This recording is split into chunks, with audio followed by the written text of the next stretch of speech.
मैंने पिता पर कुछ पंक्तियां लिखी। अमिताभ जी, ये हरिवंश राय बच्चन जी की स्मृति में कार्यक्रम है, इसलिए मैं कुछ पंक्तियां पिता पर पढ़ना चाहता हूं, सुनिएगा। माँ पर और पिता पर कुछ पंक्तियां आपके बीच निवेदित करता हूं। आप यहाँ जितने लोग बैठे हैं, मुझे नहीं मालूम कि किनकी माँ जीवित हैं और किन्होंने माँ को खो दिया, पर मेरा व्यक्तिगत मत यह है कि जिनकी माँ जीवित हैं, जिनके पिता जीवित हैं, वो दुनिया के सबसे संपन्न लोग हैं, वो दुनिया के सबसे अमीर लोग हैं, वो दुनिया के सबसे धनाढ्य लोग हैं। एक मिनट के लिए बचपन में लौटिएगा, याद कीजिएगा जब हम बहुत छोटे थे, माँ की गोद में थे, माँ का स्तनपान करते थे, तब माँ का एक स्तन मुंह में लेकर हमने उस माँ को दूसरे स्तन पर अपने छोटे छोटे पैरों से न जाने कितनी बार मारा, पर उस माँ ने हमें दूध पिलाना बंद नहीं किया। मित्रों, लात खाकर भोजन देने की शक्ति उस परमपिता परमेश्वर ने दुनिया में यदि किसी को दी है, वो सिर्फ माँ को दी है। माँ के अलावा ताकत किसी के पास नहीं है। और माँ की वंदना में कविता पढ़ता हूँ। याद कीजिएगा उन दिनों में जब हम चौके में, रसोई में बैठकर खाना खाया करते थे और माँ खाना बनाती थी। उस वक्त थाली पर बैठकर हमने जब भी इधर उधर देखा, वो माँ समझ गई और उसने नमक का डब्बा हमारी तरफ सरका दिया। हमारे बिना बोले को समझने वाली वो माँ, जब हम उसे खो देते हैं, वो माँ हमें बहुत याद आती है। वो माँ जो हमारे परीक्षा देते जाते वक्त दही की कटोरी लेकर शगुन बनकर आकर खड़ी हो जाती थी, उसे हम खो देते हैं। वो माँ हमें बहुत याद आती है। रमेश सोज की 4 पंक्तियां, माननीय नेताजी यहाँ बैठे हैं, मैं पढ़ता हूँ। मुझे अच्छी लगती है कि बहुत रोते हैं लेकिन दामन हमारा नम नहीं होता, इन आँखों के बरसने का कोई मौसम नहीं होता, मैं अपने दुश्मनों के बीच भी महफूज रहता हूँ, मेरी माँ की दुआओं का खजाना समझ। स्वामीनाथ पांडे की 3 पंक्तियां सुनाता हूँ। स्वामीनाथ पांडे ने 3 पंक्तियों का उपन्यास लिखा। अमिताभ जी बैठे हैं, जया जी बैठी हैं। 3 पंक्तियों में पूरा उपन्यास लिख दिया। उसने लिखा, एक विधवा माँ थी, उसके 2 बेटे थे। एक बेटा नीचे वाले माले पर रहता था, दूसरा बेटा ऊपर वाले माले पर रहता था।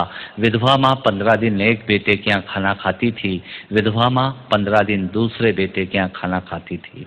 पर ये उस विधवा माँ का दुर्भाग्य था कि साल में जो महीने 31 दिनों के होते थे, उस एक दिन उस विधवा माँ को उपवास रखना पड़ता था।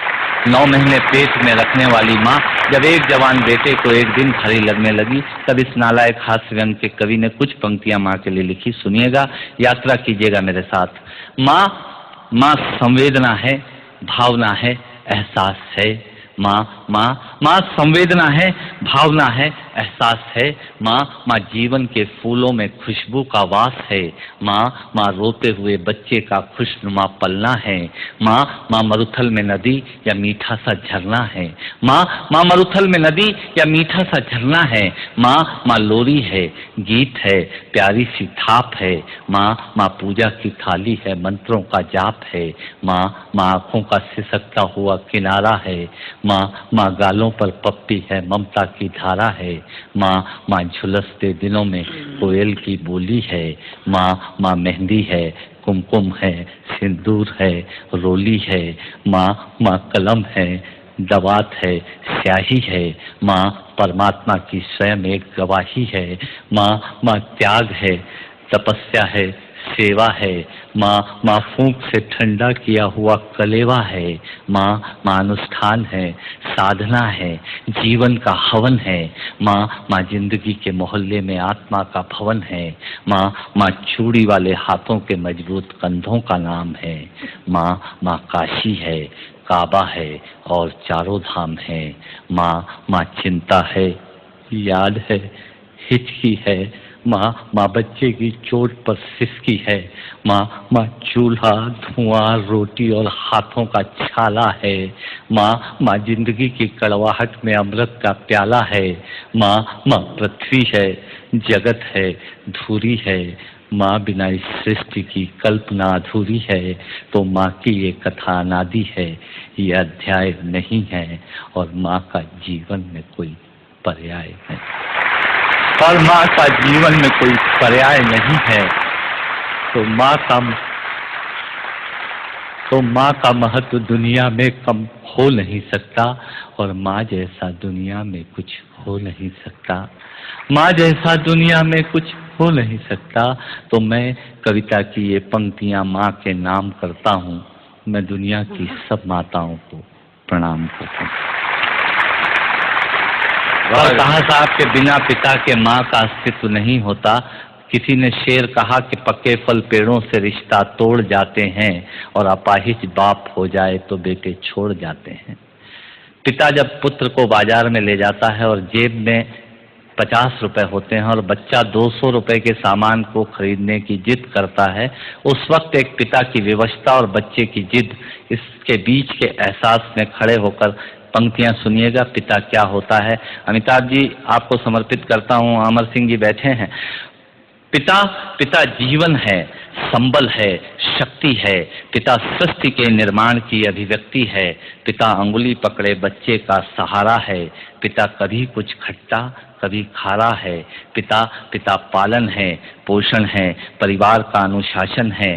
पिता पिता धौंस से चलने वाला प्रेम का प्रशासन है। पिता पिता रोटी है, कपड़ा है, मकान है। पिता पिता छोटे से परिंदे का बड़ा आसमान है। पिता छोटे से परिंदे का बड़ा आसमान है। पिता पिता अप्रदर्शित अनंत प्यार है। पिता है तो बच्चों को इंतजार है। पिता से ही बच्चों के ढेर सारे सपने हैं। पिता है तो बाजार के सब खिलौने अपने हैं। पिता है तो बाजार के सब खिलौने अपने हैं। पिता से परिवार में प्रतिपल राग है। पिता से ही माँ की बिंदी और सुहाग है। पिता परमात्मा की जगत के प्रति आसक्ति है। पिता गृहस्थ आश्रम में उच्च स्थिति की भक्ति है। पिता अपनी इच्छाओं का हनन और परिवार की पूर्ति है। पिता पिता रक्त में दिए हुए संस्कारों की मूर्ति है। पिता पिता एक जीवन को जीवन का दान है। पिता पिता दुनिया दिखाने का एहसान है। पिता पिता सुरक्षा है अगर सिर पर हाथ है। पिता नहीं तो बचपन अनाथ है। पिता नहीं तो बचपन अनाथ है। पिता नहीं तो बचपन अनाथ है। तो पिता से बड़ा तुम अपना नाम करो। पिता का अपमान नहीं, उन पर अभिमान करो, क्योंकि माँ बाप की कमी को कोई पाट नहीं सकता और ईश्वर भी इनके आशीषों को काट नहीं सकता। और ईश्वर भी इनके आशीषों को काट नहीं सकता। विश्व में किसी भी देवता का स्थान दूजा है। माँ बाप की सेवा ही सबसे बड़ी पूजा है। विश्व में किसी भी तीर्थ की यात्राएं व्यर्थ हैं यदि बेटे के होते माँ बाप असमर्थ हैं। यदि बेटे के होते माँ बाप असमर्थ हैं। वो खुश नसीब हैं माँ बाप जिनके साथ होते हैं, क्योंकि माँ बाप के आशीषों के हाथ हजारों हाथ होते हैं।